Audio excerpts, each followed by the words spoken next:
క్రోధి నామ ఉగాది పంచాంగం మిథున రాశి వారికి విశేష యోగాలతో విలాసవంతమైన జీవితం. శ్రీ క్రోధి నామ సంవత్సరంలో మిథున రాశి జాతకులకు ఏ విధంగా ఉండబోతుంది? వారి ఆదాయ వ్యయాలు ఎలా ఉంటాయి?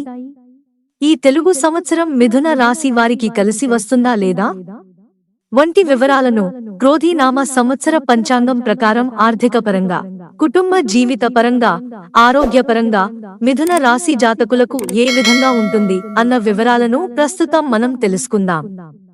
మిథున రాశి వారి ఆదాయ వ్యయాలిలా ఈ సంవత్సరం మిథున రాశి వారికి ఆదాయం 5, వ్యయం 5గా ఉంటుంది.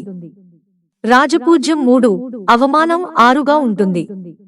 మిథున రాశి జాతకులకు గురుడు లాభస్థానంలో, శని భాగ్యస్థానంలో, రాహువు రాజ్యస్థానంలో, కేతువు చతుర్థ స్థానంలో సంచరిస్తున్నారు.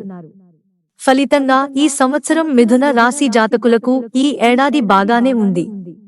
గత సంవత్సరం కంటే విశేషమైన యోగాలతో విలాసవంతమైన జీవితం గడుపుతారు. ఆర్థికంగా మిథున రాశి జాతకులు ఈ సంవత్సరం పర్వాలేదనే చెప్పాలి. మీ ఆర్థిక పరిస్థితి ఈ ఏడాది మెరుగుపడుతుంది. అప్రయత్న ధనలాభం కలుగుతుంది. అనవసరమైన ఖర్చులను తగ్గించుకుని ఆర్థిక స్థిరత్వాన్ని సాధించడానికి ప్రయత్నం చేయాలి. ఆదాయాన్ని పెంచుకోవడానికి ఇతర ఆదాయ వనరుల కోసం వెతకాల్సి వస్తుంది.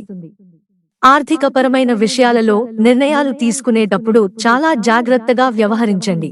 కుటుంబ పరంగా చూస్తే మిథున రాశి వారికి ఈ సమయం సత్ఫలితాలను ఇస్తుంది. మీ కుటుంబ సంబంధాలు ఉగాది తర్వాత బలపడతాయి.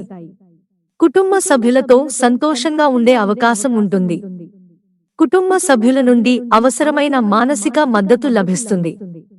ఈ సంవత్సరం కుటుంబ వాతావరణం ఆహ్లాదకరంగా ఉంటుంది. అవివాహితులకు ఈ సంవత్సరం వివాహయోగం ఉంది.